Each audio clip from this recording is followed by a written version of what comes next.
ఉతం సరస్య మహాతావాయ భట్టనాథ శ్రీ భక్తిసార కులశేఖర యోగి వాహన్ వక్రాంగ్రేణు పరకాల యతీంద్ర మిశ్రాన్ శ్రీమత్ పరాంకుశ ముని ప్రణతోస్మి నిత్యం. ఓంకారాన్ని మనం 3 సార్లు జపం చేసుకుందాం. అందరూ గిటారుగా ఉండండి, వెండు పూస గిటారుగా ఉండి ఓంకారాన్ని చెప్పండి.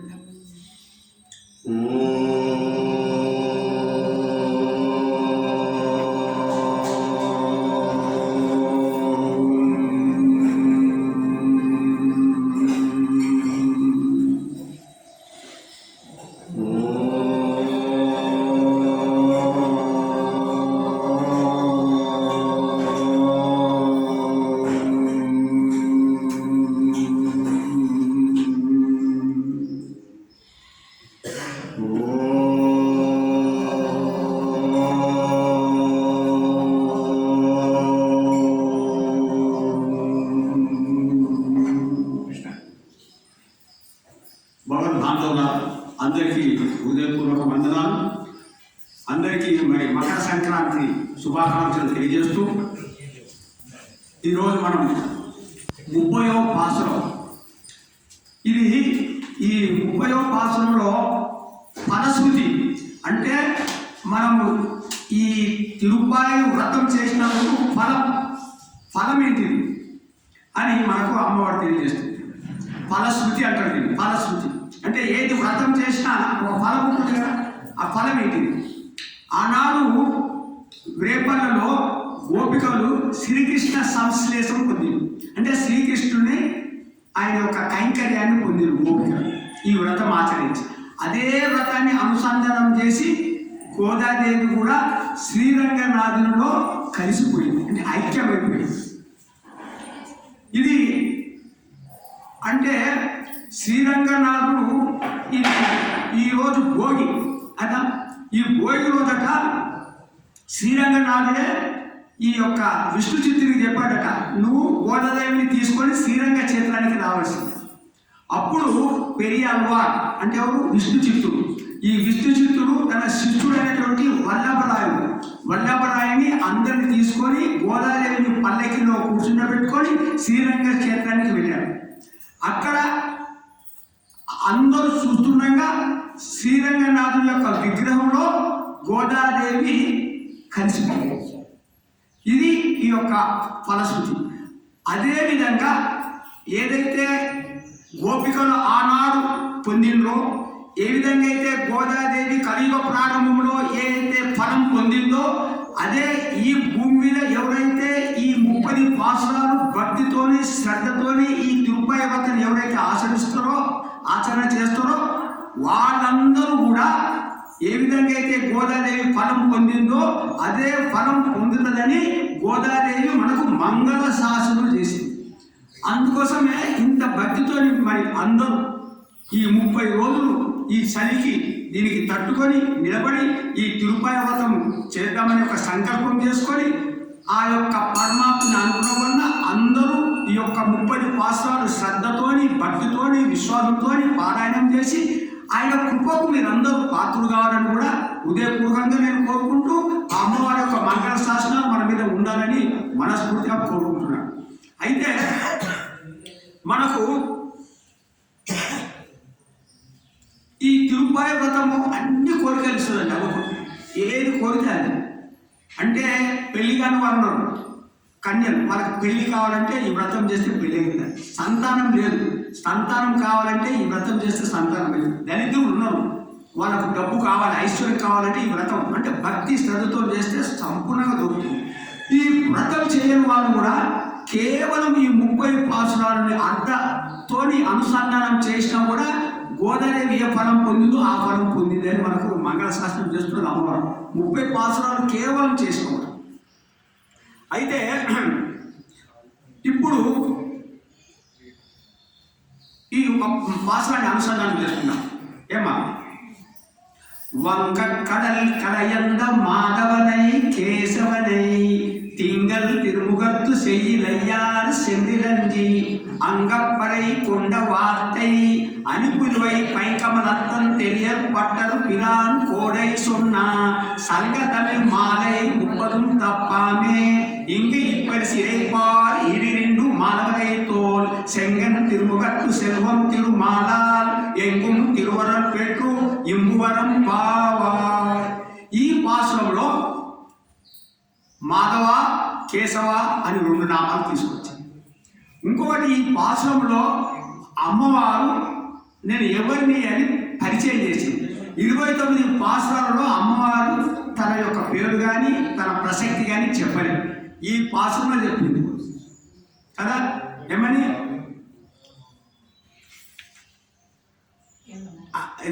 అనిపుదువై పైకమలత్వం తెలియ పట్టర్ పిరాన్ కోడై సొన్నా అని. అంటే నేను విష్ణు చిత్తుని యొక్క కుమార్తెను గోదాదేవిని అని తన పరిచయం ఈ పాశ్రంలో చేసింది. ఒకటి ఇక్కడ వంగ కడల్ కడయన్న. వంగ అంటే ఓడలు, వంగ కడల్ సముద్రం, వంగ కడల్ కడయన్న అంటే చిలికిలు. చిలికితే ఆ రోజు రాక్షసులు దేవతలు సముద్రాన్ని పాల సముద్రాన్ని చిలికారు. ఎందుకు చిలికారు? అమృతం. ఇంకా అమృతము. ఇప్పుడు మీరు అన్నట్టు ఆ స్వామి యొక్క లీలలు మనకు అర్థం కావు. అందరు దేవతలకు ఆ యొక్క పాల సముద్రాన్ని చిలికి మీరు అన్నట్టు అమృతం ఇచ్చాడు. ఇది అందరికీ తెలుసు. కానీ వేరొకటి ఏం తెలుసా, తాను తన ప్రయత్నం చేత లక్ష్మీదేవిని పొందడానికి అంత కష్టపడి లక్ష్మీదేవిని పొందింది. మాధవుడు అయినప్పుడు మాధవుడు అంటే లక్ష్మీదేవి. అమ్మవారు లక్ష్మీదేవి సముద్రం నుంచి వచ్చింది, పాల సముద్రం నుంచి వచ్చింది. సో ఇది దేవతలకేమో మీకు అమృతం అని చెప్పాడు, కానీ తాను ఆ యొక్క మదనం చేయడం వలన లక్ష్మీదేవిని పొందాడు. ఆ విధంగా ఓ స్వామి నీవు ప్రయత్నం చేసి అమ్మవారిని పొందినావు కదా, అదేవిధంగా మేము ప్రయత్నం చేయకుంటే నీ ప్రయత్నంతోనే వచ్చి మమ్మల్ని కలువు, మాకు ఆశీర్వాదం ఇవ్వు అన్న విధంగా ఈ వంగ కడల్ కడయంద మాధవుని అనేటువంటి వృత్తాంతాన్ని అమ్మవారు తీసుకొచ్చింది. ఎందుకు ఈ వంగ కడల్ కడయందని చెప్పాలి? ఇప్పుడు ఈ సముద్రాన్ని చిలకడం అంటే ఏమి మాకెందుకు ఇప్పుడు చెప్పడము? అమ్మ ఎందుకు చెప్తుందంటే స్వామి లక్ష్మీదేవిని పొందడానికి అంత శ్రమ చేసి లక్ష్మీదేవిని పొందాలే.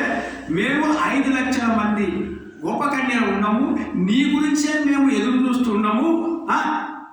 మేమేం ప్రయత్నం చేయము, నువ్వు ఏ విధంగా లక్ష్మీదేవి కోసం అంత ప్రయత్నం చేసినవే, ఆ ప్రయత్నం మీరు చేసి మా దగ్గరికి రావాలి అన్న విధం మనకు తెలియజేస్తుంది. ఇంకోటి వంగ కడల్ అంటే వ్యాస భగవానుడు ఈ యొక్క పర్వతం చిలికినప్పుడు ఓడలు అతని కనపడలేదు. వ్యాస భగవానుడు రాయలే, అమ్మవారు చెప్తుంది ఓడలు గల సముద్రాన్ని చిలికిడు. ఓడలు ఉన్నటువంటి సముద్రాన్ని చిలకడం వలన ఓడలకు ఒక్క చిన్న దెబ్బ తాకుండా చిలుకుంది. అలాంటి సమర్థుడు పరమాత్మ అని ఒకటి మనకు తెలియజేస్తుంది.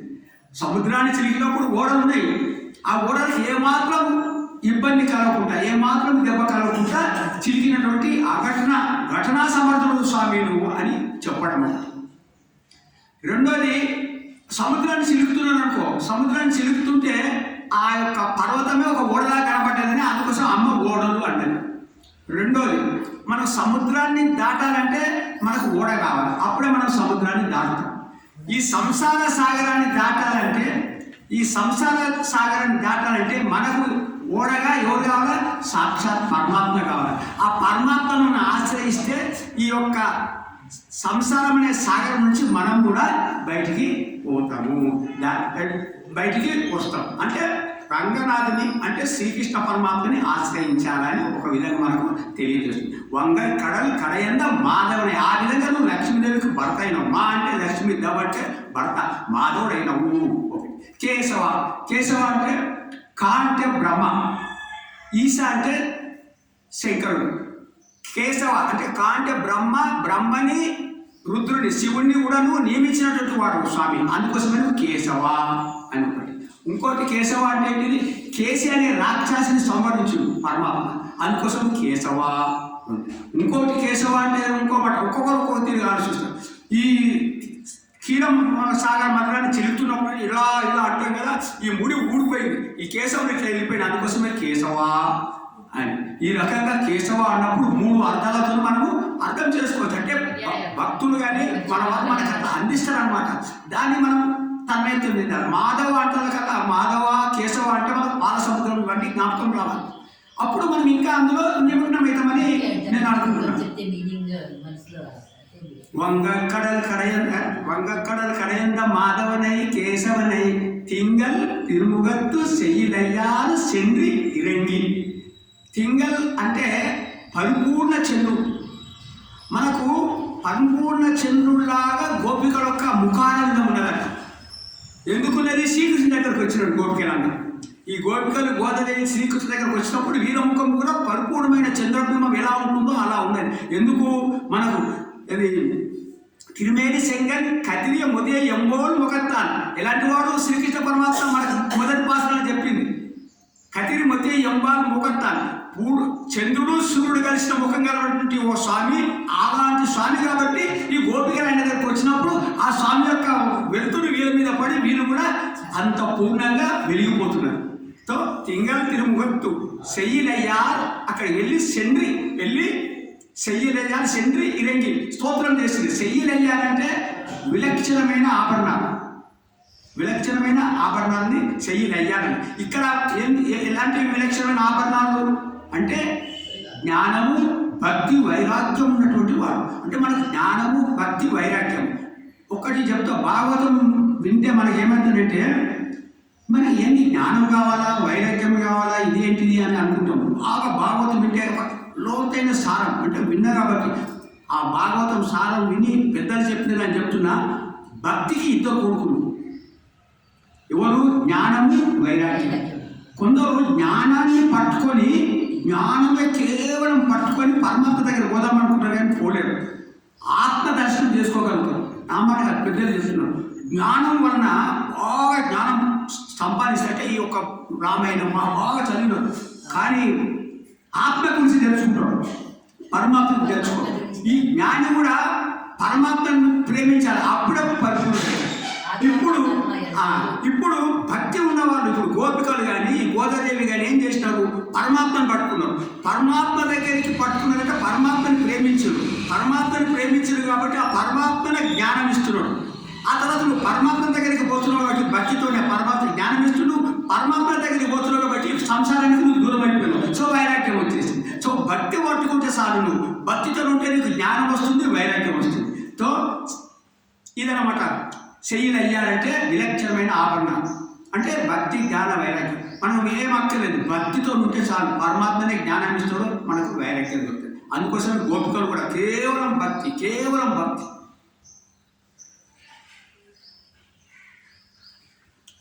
అయితే ఇప్పుడు అలాంటి ఈ గోపికలు ఇలాంటి చంద్రబింబమైన ముఖంతో విలక్షణమైన ఆభరణంతో ఆయన దగ్గరికి వెళ్ళి ఆయనకు మంగళ శాసనం చేసి అప్పుడు గోపాలలో ఉన్నటువంటి అంగు అనమాట. అంగు పరైకొండు అంటే పురుషార్థాన్ని తీసుకున్న విధంగా తీసేసుకున్నారు కదా గోపికలు అన్నాడు. ఈ యొక్క వ్రతం ఆచరించి వాళ్ళు అనుకున్నటువంటిది పొందిండు, శ్రీకృష్ణుని యొక్క సంశ్లేషం కూడా పొందిండు. అదే విధముగా ఆ పద్ధతి మాదిరిగానే ఆ పద్ధతి అనుసరించి అని పుదువై పైకమనత్వం తెలియరు పట్టరు పిరాను కోడై సొన్నాను అని. పుదువై అంటే ఈ విల్లి పుత్తూరట, భూమికే ఒక మణి లాంటిది అనమాట ఆ ప్రదేశం. మొత్తం సమస్త భూమండలానికి మణి లాంటి ప్రదేశమైనటువంటి ఆ విల్లి పుత్తూరులో తులసిమాల, ఈ తామర పువ్వుల యొక్క పూసలతోని మాల వేసుకున్నటువంటి విష్ణు చిత్తుని యొక్క కుమార్తె కోదై అంటే గోదాదేవి. సొన్న అంటే ఆనతిచ్చిన, మనకు ఆనతిచ్చింది కదా 30 పాసరాలు. విష్ణు చిత్తుని యొక్క అంటే ఆ 30 పాసరాలు ఆనతిచ్చిన సొన్న చెప్పినట్టు ఆనతిచ్చిన సొన్న సంఘ తమిళ మాలయ్యేది. సంఘ అంటే సమూహం, తమిళ మాల అంటే ద్రవిడ భాష. ద్రవిడ భాషలో అంటే జానపద భాషలో అనమాట, సులభమైన భాష అంటారు, జానపద భాష అంటారు, ద్రవిడ భాష. ఈ ద్రవిడ భాషలో 30 పాసురాలు అమ్మవారు అందించింది. ఆ 30 పాసురాలను ఒక మాలగా చేసి ఆ పరమాత్మకు అందించింది. ఆమె ఇంకొకటి ఏమందించింది, పూలమాలను కూడా ఆమె పరమాత్మకు అందించింది. తాను స్వయంగా ధరించి ఆ పూలమాలను స్వామివారికి అర్పణ చేయడం జరిగింది. అందుకోసమే శ్రీకృష్ణ దేవరాయలు ఆముక్త మాల్యద అని వీళ్ళు పేరు సంస్కృతంలో. ముక్త మాల్యద, ముక్త అంటే విడిచిన మాల్యద అంటే మన పూలదండ. తను విడిచిన పూలదండను స్వామి సంతోషంగా అంగీకరించినారు. అందుకోసమే ఆముక్త మాల్యద. సూడి కొడుత నాచ్య, ఇలా తమిళ్ అంటారు, సూడి కొడుత నాచ్య అంటే ఈ యొక్క మాలను తను ధరించి స్వామివారికి అర్పించింది ఒక మాల. ఇంకోటి ఈ పాడిన మాల అంటే ఈ యొక్క పదములతో ఈ ద్రావిడ భాషలో ఉన్నటువంటి 30 పాసలను ఒక మాలగా చేసి అందించింది. ఈ రెండు చేసినటువంటి తల్లి శ్రీరంగుని పొందింది. అదే మాదిరిగా సంగతమైన 30 తప్పమే ఇంగు ఇప్పరిసి. ఇంగు అంటే ఈ భూమి మీద ఇప్పుడు ఇంగు ఇప్పరిసి. ఆ విధంగా ఇప్పరిసి ఇరైపార్ పాడిన అనుసరించిన వాడు, పాడినవాడు. ఈ భూమి మీద ఇప్పుడు ఎవరైతే పాడుతూ ఉన్నారో వాళ్లకు ఇరైపార్ ఈరి రెండు మానవరైతోలు అంటే పర్వతాల్లో ఉన్నటువంటి 4 చేతులు కలవాలి పరమాత్మ. అయితే భక్తులకు 4 చేతులు కలవడుతాయంట, శత్రువులకు 2 చేతులు కలవడతాయి. ఇది 2 మానవరైతోలు. తోలు అంటే భుజములు. మానవరైతే పర్వతముల వంటి భుజములు కలగాలి. 4 భుజములు పర్వతములా ఉన్నటువంటి 4 భుజములతోని ఉన్నటువంటి ఆ పరమాత్మ ఇలాంటి వాడు. శంగన్ అంటే పుండరీకాక్షుడు, తామర పువ్వు లాంటి ఎర్రని కన్నులు కలవాలి. 4 భుజములు పర్వతములా ఉన్నటువంటి 4 భుజములతోని ఎర్రని మన తామర లాంటి ఎర్రని కన్నులతోని తిరుముగత్తు అంటే చంద్రబింబం లాంటి ప్రకాశంతో తిరుముగత్తు. సెల్వం తిరుమాల ఉభయ దేవులకు శ్రీయంపతి అయినటువంటి వాడు. అలాంటి స్వామికి ఎంగుం తిరువరల్ పెట్రు. ఎంగుం అంటే అంతటా, తిరువరల్ పెట్రు ఇంబువరం పావాయి. నీ కృప, నీ యొక్క నిరవధిక కృప అన్నమాట, నీ సాటిలేని కృప మా మీద ప్రసాదిస్తే మేము ఆనందంగా, అంతటా ఆనందంగా బ్రహ్మానందంగా ఉంటాం. ఇది మనకు చెబుతుంది. ఇందులో ఇప్పుడు మనం ఒకటి పెట్టుకోవాలి ఏంటంటే, ఈ విష్ణు చిత్తుడు తన హృదయంలో తులసిమాల వేసుకుంటాడు. తులసిమాల అంటే తామర పువ్వు. ఈ తామర పువ్వు యొక్క గింజలతో తయారు చేసిన మాల వేసుకున్నాడు విష్ణు చిత్తుడు. అంటే తామర పువ్వు బ్రహ్మకు కారణం. బ్రహ్మ తన విష్ణు సింహనారాయణ యొక్క నాభి నుంచి వచ్చినటువంటి కమలంలో బ్రహ్మ ఉద్భవించాడు. తో బ్రహ్మకు కమలము ఆధారం, అంటే ఆయనకు కారణం ఆ బ్రహ్మ.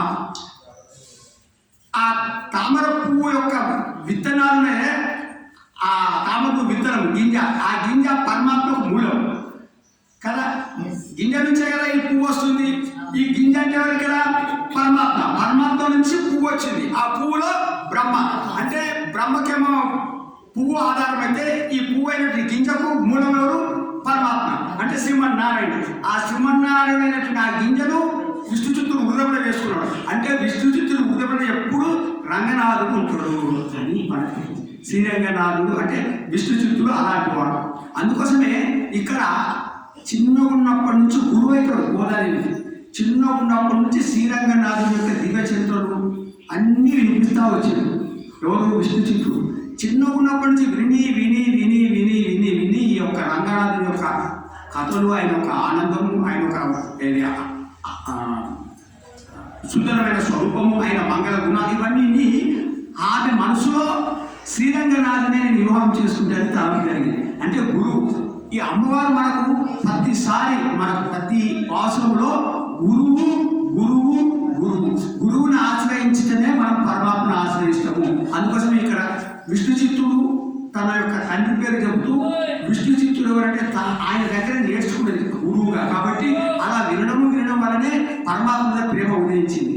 ఆమెలో ఉన్నటువంటి దోషాలన్నీ పోయినాయి, పరమాత్మగా అయిపోయింది. మనము కూడా ఇప్పుడు ఈ యొక్క 30 పాసరాలు ఇది మామూలుగా అర్థం తెలియకుండా కూడా దాని పారాయణం భక్తి శ్రద్ధతో చేస్తే వాళ్ళు పొందిన ఫలం పొందుతుందని మంగళశాస్త్రం చేసింది. 30 పాసురాలు కాకపోయినా కూడా ఈ సాత్తుమలై 2 పాసురాలు కూడా అనుసంధానం చేస్తే చాలు.